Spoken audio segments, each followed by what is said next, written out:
વિવાદ ઉભો થયો છે। એક વિદેશી મહિલાએ પોતાની જાંઘ પર ભગવાન જગન્નાથનું ટેટુ બનાવડાવ્યું।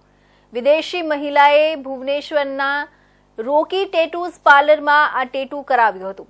આનાથી ધાર્મિક લાગણીઓ દુભાઈ છે તેવું પ્રકાશમાં આવ્યું। આ કેસમાં પોલીસે ટેટુ આર્ટિસ્ટ અને પાર્લરના માલિક રોકી રંજન બિશ્નોઈની ધરપકડ કરી છે।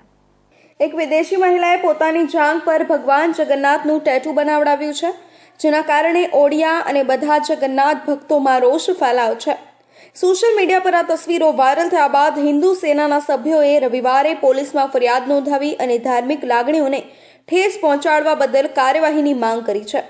આ ઘટના બાદ રાજ્યમાં ભારે આક્રોશ ફેલાયો હતો। ત્યારબાદ મહિલા અને ટેટુ દુકાનના માલિક બંનેએ માફી માંગી। ફરિયાદના આધારે અહીંના શહીદનગર પોલીસે આ કેસના સંદર્ભમાં ટેટુ શોપના માલિક રોકી રંજન બિશ્નોઈ અને સંબંધિત કલાકાર સહિત 2 વ્યક્તિઓની ધરપકડ કરી હતી। આ મામલો પ્રકાશમાં આવ્યા બાદ ભુવનેશ્વરના ધાર્મિક સંગઠનોએ પાર્લર માલિક વિરુદ્ધ શહીદનગર પોલીસ સ્ટેશનમાં ફરિયાદ નોંધાવી। ફરિયાદના આધારે પોલીસે બીએનએસની કલમ 299, 196, 3, 5 હેઠળ કેસ નોંધ્યો અને રોકી બિશ્નોઈની ધરપકડ કરી। લોકોના ગુસ્સાને જોઈને રોકી બિશ્નોઈ અને વિદેશી મહિલા બંનેએ સોશિયલ મીડિયા દ્વારા માફી માંગી છે।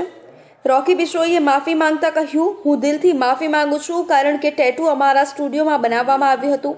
આ મહિલા ઇટાલિયન નાગરિક છે અને ભગવાન જગન્નાથની ભક્ત છે। તેણે કહ્યું હતું કે તેણે આ ટેટુ પોતાની ઈચ્છાથી કરાવ્યું છે। તે એક એનજીઓમાં કામ કરે છે જ્યાં ખુલ્લા ટેટુ કરાવવાની મંજૂરી નથી, તેથી તેણે પોતાની જાંઘ પર ટેટુ કરાવવાનું પસંદ કર્યું। મેં તેણીને ટેટુ કાઢવાનું અથવા બીજા ટેટુથી ઢાંકવાનું સૂચન કર્યું, પરંતુ ચેપના જોખમને કારણે તે 25 દિવસ પછી જ તેને કાઢી શકશે। તે જ સમયે વિદેશી મહિલાએ માફી પણ માંગી અને કહ્યું, મને ખ્યાલ નહોતો કે મારા કાર્યોથી કોઈની લાગણીઓ દુભાશે। હું ભગવાન જગન્નાથનો ભક્ત છું। તે મારી ભૂલ હતી અને મને તેનો ખૂબ જ પસ્તાવો છે। મારું ટેટુ સાચું થતાની સાથે જ હું તેને ઢાંકી દઈશ અને મને माफ करो।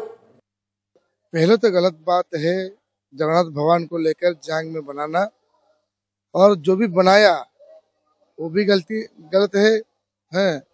ये टाटू जो है, देखिए आप पुराने जमाने में जाएंगे तो जो बुजुर्ग लोग है वो बनाते थे कहाँ पर, हाथ के अंगूठी में, नहीं तो माथे के बिंदी के पास वही बना रहे थे, क्योंकि वो चिन्ह माना जाता है।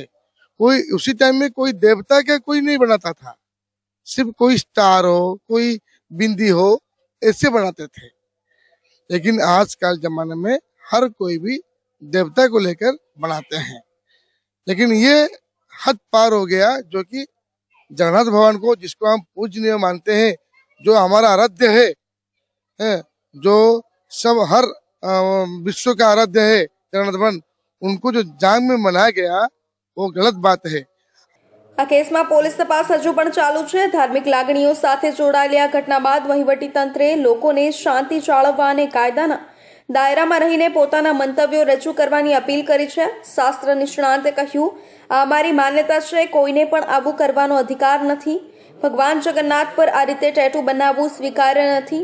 શાસ્ત્રમાં ટેટુ બનાવવાની કોઈ ચોક્કસ પદ્ધતિ નથી, તિલક લગાવવાની એક પદ્ધતિ છે। શાસ્ત્રોમાં એવું જોવા મળતું નથી કે કોઈ વ્યક્તિ પોતાના